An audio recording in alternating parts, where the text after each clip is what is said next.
We now proceed to Panel 8 on Governing Emerging Technology under the DPDP Act, India's Strategic Response and High-Risk Data Processing.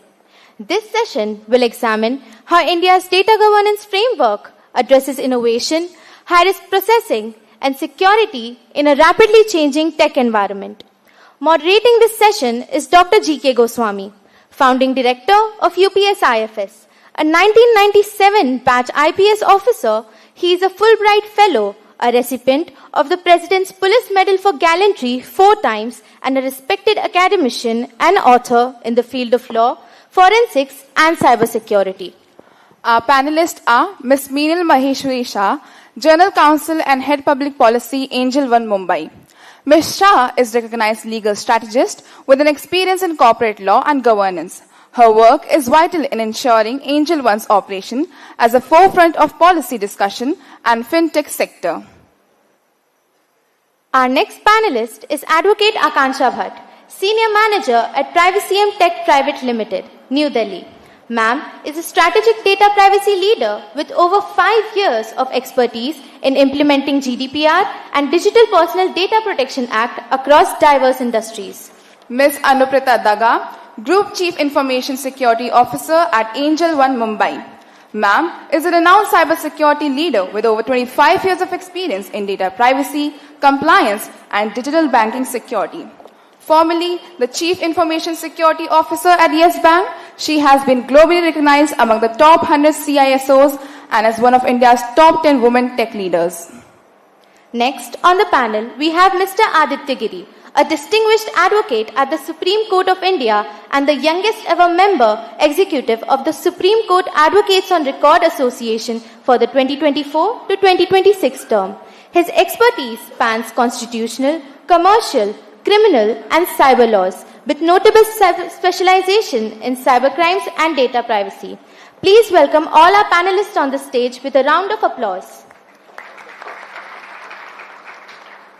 Before we begin, I request Mr. Shailesh Chirpitkar, sir, to please present samplings to our esteemed panelists.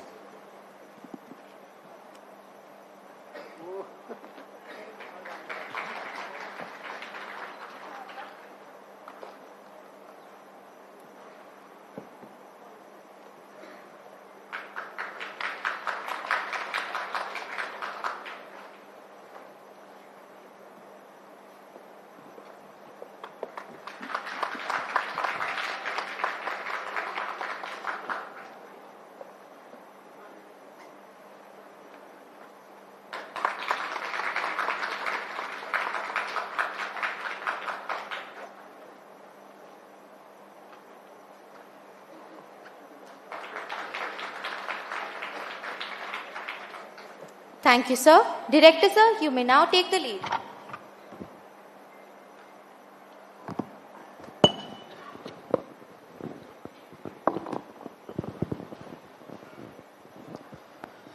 So, thank you very much and good afternoon to one and all.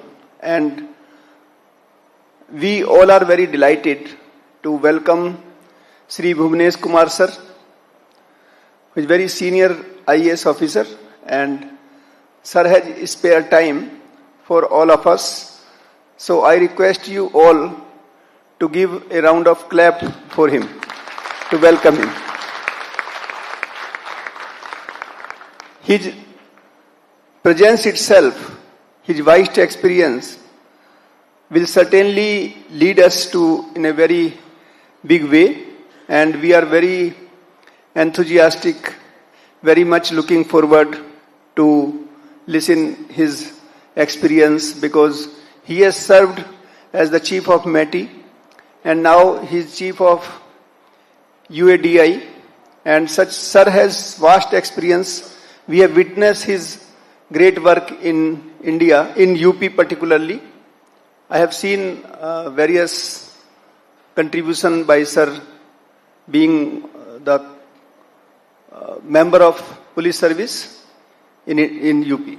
Having said that, I again welcome my panelists, and it is quite difficult task to handle 3 great angels and especially the fourth one, Aditya, who is the better half of Akanksha. I don't know who is the better half, but certainly they can decide. So the topic precisely is governing emerging technology under DPDP Act, India's strategic response and high-risk data processing. I think, as I said yesterday itself, data protection is the most challenging task, not only India, but across globe, all jurisdictions are facing. And I believe that we have deliberated various points, but since police officers and many other experts, participants, bureaucrats are sitting here, so it is a very right forum to discuss more topics on this point. Without taking much of time, I just want to highlight that nowadays the political sovereignty is directly dependent on digital sovereignty. And for the purpose of this digital sovereignty, the data protection is the most vital aspect. So, Ms. Meenal, I would ask you a very simple question or the query. Could you elaborate on the applicability, scope and legislative intent of DPDP Act? Because this is quite a new subject and everybody of us want to know it in a very simple manner. Yes. Thank you so much for that question. So yesterday I had just briefly touched upon the applicability. I'll expand on this a little more. So let's start with the legislative intent. Why did we need Data Protection Act? Or what was the need for it to come out? The few very, very important reasons for the Data Protection Act to have been enacted is that India has recognized that India is going to emerge and is already emerging as a digital first economy. And if you are emerging as a digital first economy, you need to have privacy safeguards in place, because that is the only way that the customer, consumer, individual, every citizen of India will have trust on the digital economy. And therefore, the Data Protection Act it has been enacted with an intent to lay trust as the very foundation of our newly emerging digital economy. And what we have tried to do is that, unlike GDPR, which is an extremely rights-heavy act, India has tried to balance the rights in such a manner that it does not curb any innovation. Because there is so much innovation that is going to come out and is already coming out because of the emerging technologies.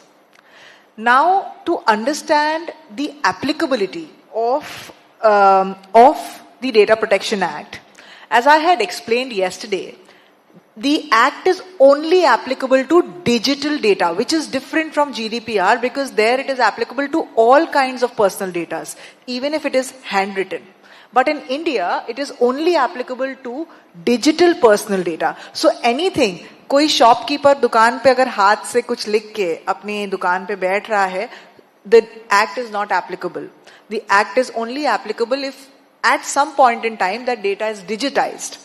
And at that point in time, the act starts becoming applicable.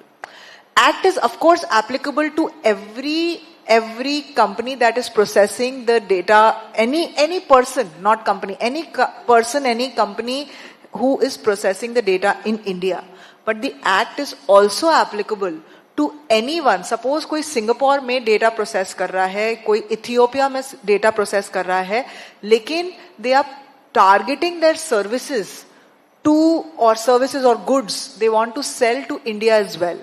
So उस जो बंदा या बंदी Ethiopia या Singapore में भी data process कर रहा है with targeting it to Indian audience, to that company also or that person also, the Data Protection Act will be applicable.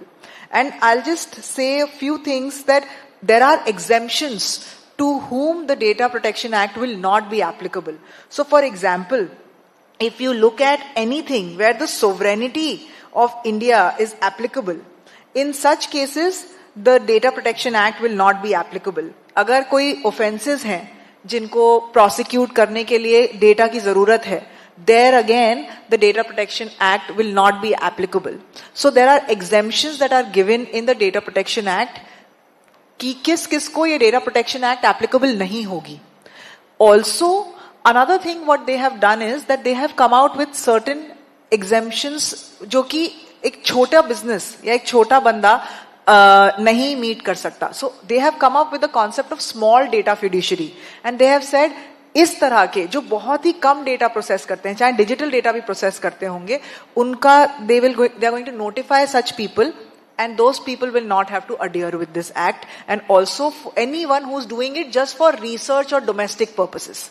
So this is how the scope, applicability and the legislative intent of the act is in the simplest of terms.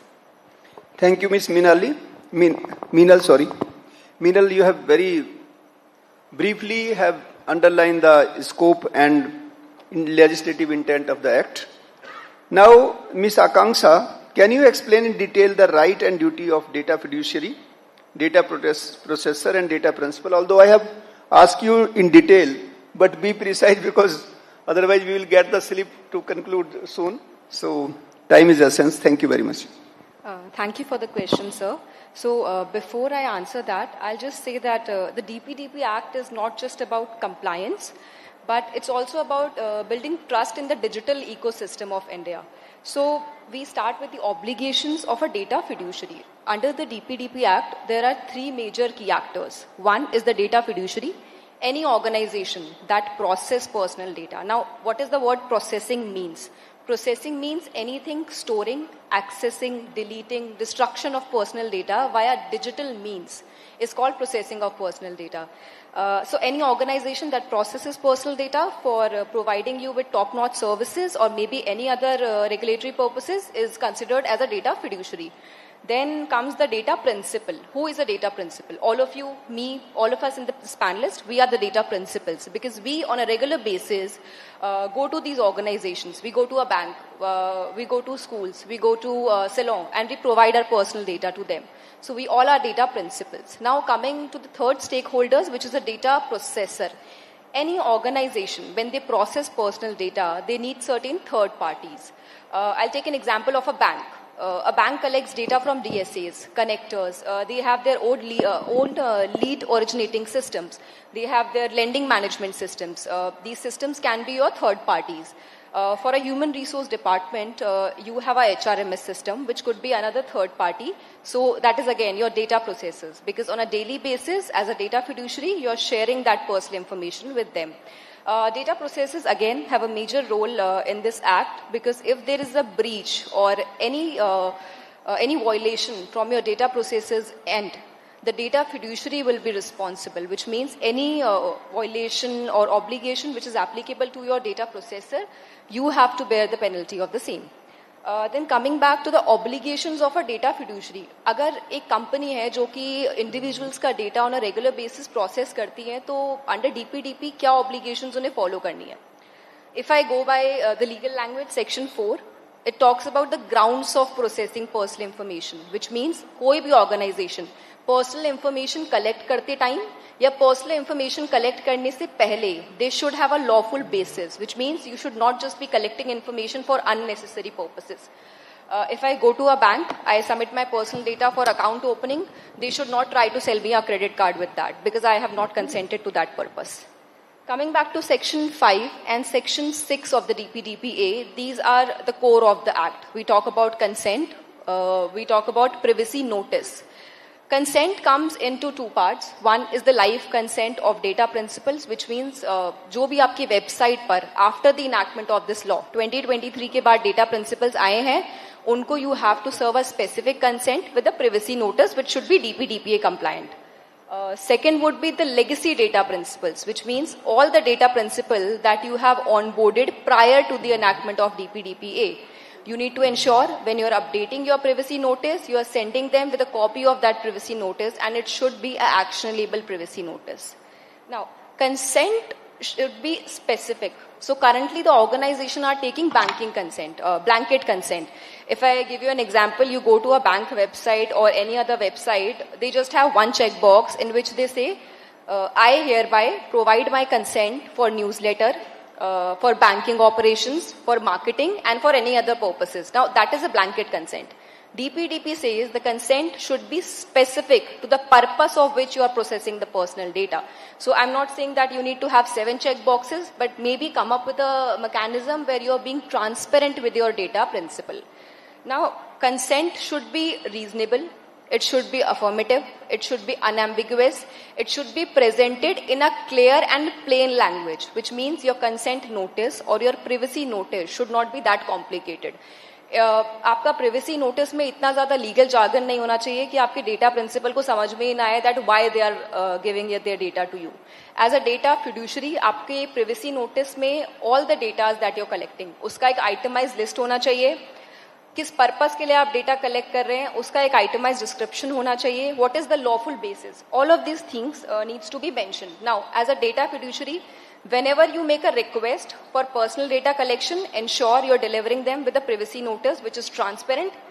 That privacy notice also needs to be provided in the 22 languages which we have under the constitution. So we need to ensure we are providing a clear privacy notice at the time of data collection or before the data collection. Now, as a data fiduciary, you have other obligations as well. You have to provide all the data principal with a grievance redressal mechanism, which means if they have any complaints, they want to have access of their data, they want their data to be deleted, they want to withdraw their consent, you need to ensure that you have provided them with a mechanism where they can reach out to you or your data protection officer. Again, for the children's data, we have high-risk data processing. Data fiduciaries have additional obligations. You need to ensure that you are taking a parental verifiable consent, which means just adding a statement that, individuals below the age of 18 cannot access this website is not sufficient. We need to ensure of that as well. Then comes the significant data fiduciary. Okay, so I think these are the major obligations that we have to take care of. Anything else we can discuss offline. Thank you. Thank you, Ms. Akanksha.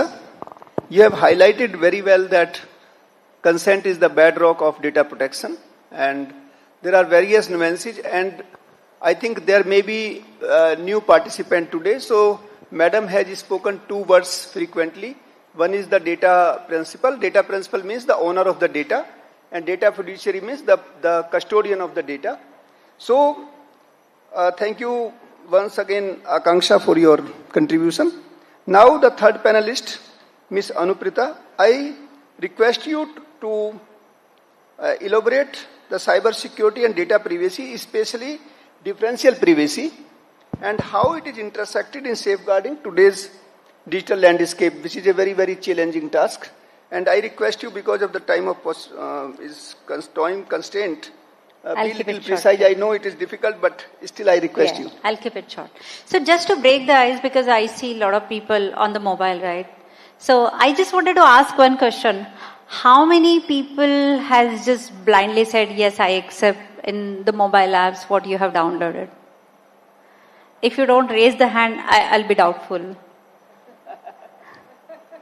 Whoever are not going to raise the hand, I'm sure you guys have read it, and now there is going to be a test. Okay, so I know we all, we don't have time, right? None of us, including me. We just say, I accept, right?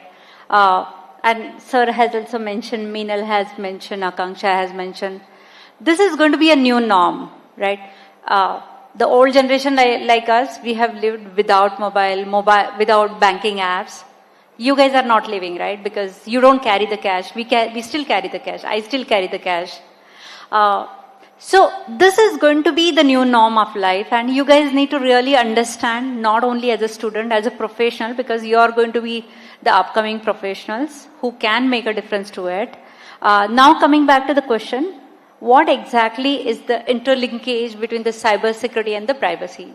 So cybersecurity talks about what is the crown jewel and how do you protect the crown jewel. That is the objective of cybersecurity, like confidentiality, integrity and availability part, and which all fundamentals you guys have learned about it.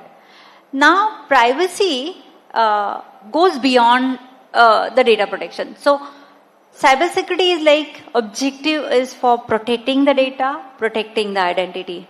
While privacy says about why are you taking my data? Okay, you as of now, like a lot of people might have been the lucky draw of Mahindra and Mahindra or something, right? You have given your data. You have given the data and you don't know how exactly your data is being used. And now in data privacy, it goes beyond the cybersecurity. So cybersecurity remains same. Or rather, the role of cybersecurity increases, and here we also need to start finding out what exactly the data privacy means and what are the additional controls what we need to put in. Another last 5 years, there is a new term called as shift left. Now this privacy come as a part of shift left while you're defining the business product. That time itself you're defining what are the cybersecurity controls, what are the privacy related controls, and how do you maintain it throughout a life cycle. This is what you define it. So, sir, just coming back to interlinkage, our life remains same, rather life becomes a little more critical. It's as of now, the definition of crown jewel was limited up to us. That definition has become complex and we have to add more and more controls because the penalty, the obligation is very heavy and the penalty is very high. So considering that, our role has complemented, and today if you talk about AI, cybersecurity and data privacy, there's a very, very thin line. We have spoken about, now we talk about perimeter is getting blurred, right? Perimeter is blurred now. Now, within these three domains also, the perimeter is blurred, and all the three professionals, including business professionals, they should know about how to use these tools and how to really start adopting the new norms so that, you don't have a bottleneck in your business roadmap. So thank you, ma'am. You have very precisely discussed various nuances of privacy, which is... I just try to avoid technical stuff because students are there. Yeah, I know. But the purpose of this whole exercise is to make them understand so that they can develop on various nuances of this complex subject. I know this is a very new subject, but very precisely and very lucidly elaborated this point. So, Adit, you are a lawyer by profession. So, now I come to this point that suppose there is a breach and somebody asks you because you are a lawyer, so your client may be police also, may be victim, maybe even the person who is from the defense side as well. So you have a very varied role. So you are the right person to address this question that in case of data theft or breach, what role can law enforcement agency play? And how does their involvement complement the regulatory framework under the DPDP Act? Because ultimately it is the evidence. And quality of evidence is the essence of trial as well. So from either side, how police or law enforcement agencies should look into the evidence part. Thank you. Thank you, sir. So, as the last speaker, I have a limited time to answer this query. And practicing in Supreme Court, we mostly get 1 minute to put across our case. So, when the criminal laws last year come into picture, everywhere there was a confusion as to new law will apply or old law will apply, from which date the procedure will apply. So, similarly in DPDP Act also, as rules are not yet been, in picture. So, there is a lot of confusion as to what will happen, how much time the companies will get to comply. So, I see a lot of senior police officers here on the dais, and this question must be going across your mind as well as to how our role come into picture. How will we complement to the DPDP Act? So, answer is, I'll explain you in our case study. So, person A and person B, both were directors in a company. Person A resigned and person B got the access of the company bank accounts and all the financial data. He rented out that account to some person C. Now, C is the person who is doing a lot of cyber crimes in India. He rented out that account, got various money from all across the country through that account, converted into crypto, and the money went out of India. Now A, who was the former director, he went to the police enforcement agencies saying that, see, my data has been wrongly used, what should I do? So police said, no, it's not our concern. You both are directors known to each other. This is not a cyber case. You go back to bank, tell them to remove your name. That's all. But that's not the case, sir. As per the DPDP Act also, as per the cyber crime also, as per the new criminal laws also, it is a clear case of breach of trust. Now, this is a real life example. I am just concealing the names, but this is something which has now gone to the High Court level. This issue is still pending because everybody is confused. Even the district judges say that let High Court come with some case study, some clarification. Then only we will be able to implement the particular thing in picture. And this is what will happen for some months initially until the High Court or the Supreme Court clarifies on the point of law as to this is the procedure of investigation in such cases. Now, the role of police investigation is multifold. So, to say or put on some, so they can lead to arrest, seizure of devices, prosecution, to prevent the further misuse and certain things like that. Because ultimately the idea is to catch the last person. Thank you. Very rightly said, Aditya. Briefly, I want to express few points on this because police officers are here and they are going to investigate these cases. Basically, data protection, when it is in the digital world or in the digital space, it is not only almost, it is exactly the replica of any cyber evidence for that matter. So the IT Act and other acts are applicable. So you need not worry about that if it is DPDP Act or any other thing. So exactly what you are doing is cyber crime. It is basically one mode of cyber crime only. So don't get confused that if it is DPDP Act or some case of that kind comes to you, that it is something else you have to do as investigator or the supervisory officer. Having said that, we ultimately got the threatening letter, that 5 minutes time. So only 1 minute for each and not beyond because now I am a police officer also.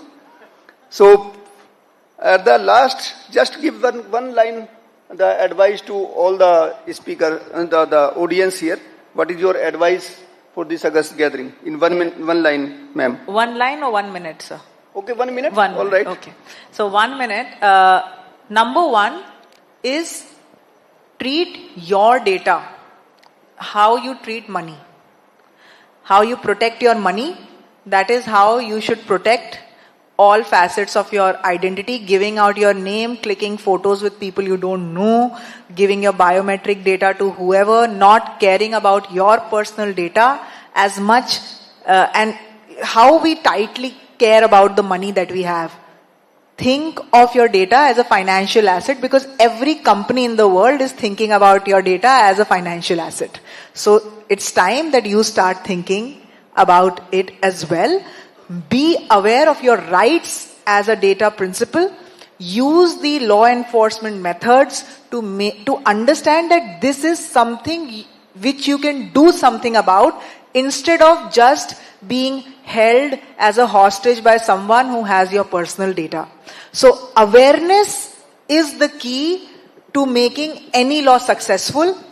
As you will take care of your personal data, you will see that the world around you will start to change.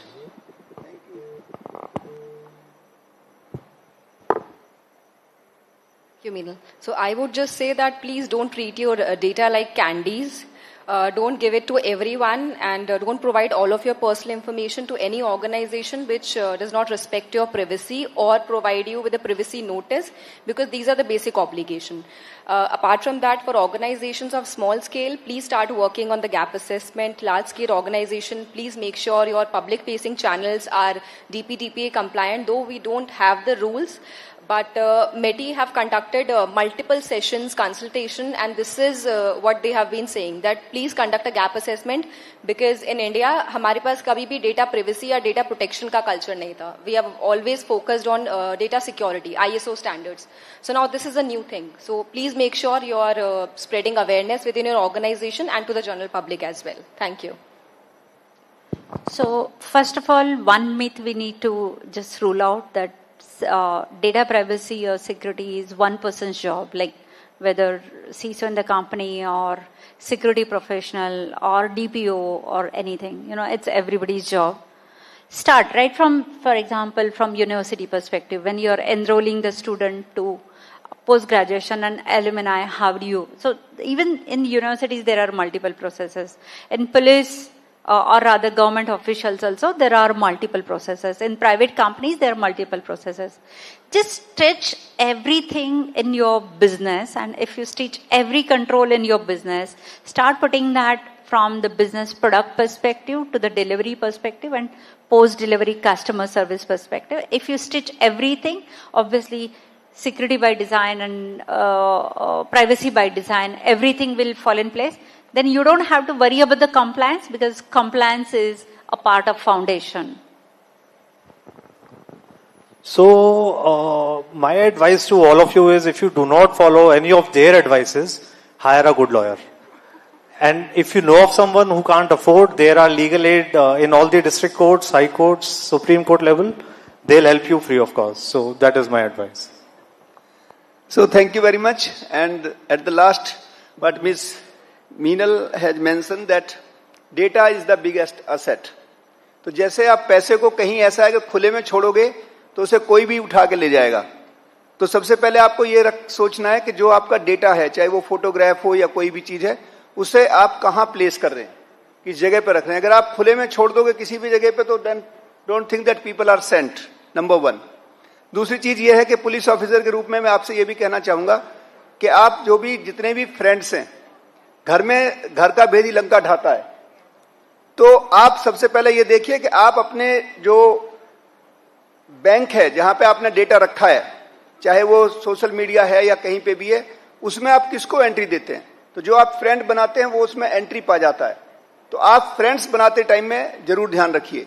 दूसरी बात यह है कि आप अपने घर का आंखों देखा हाल मत सारी चीजों को शेयर करिए. आपको कहां जाना है, हम कल वहां जा रहे हैं, परसों वहां जा रहे हैं.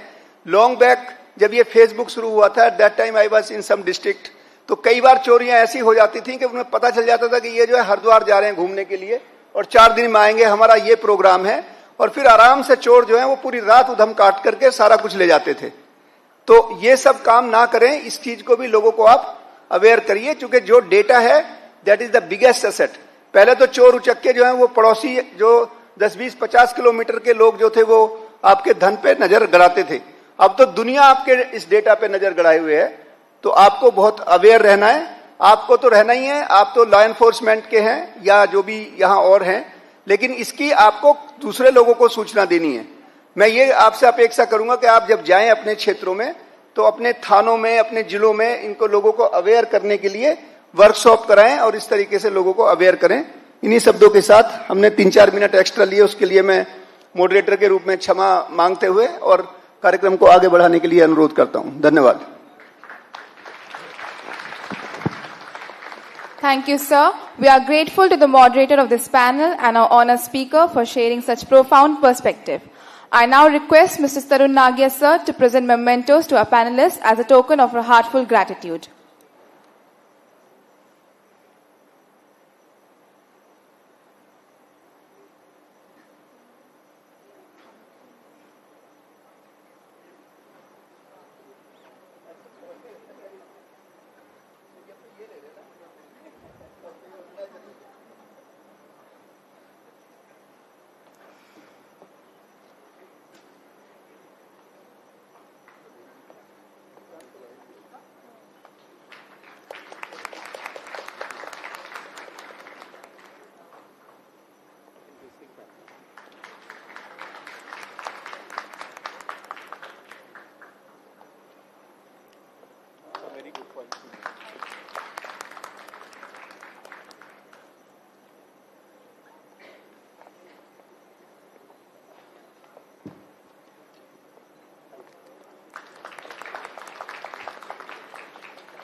Thank you, sir.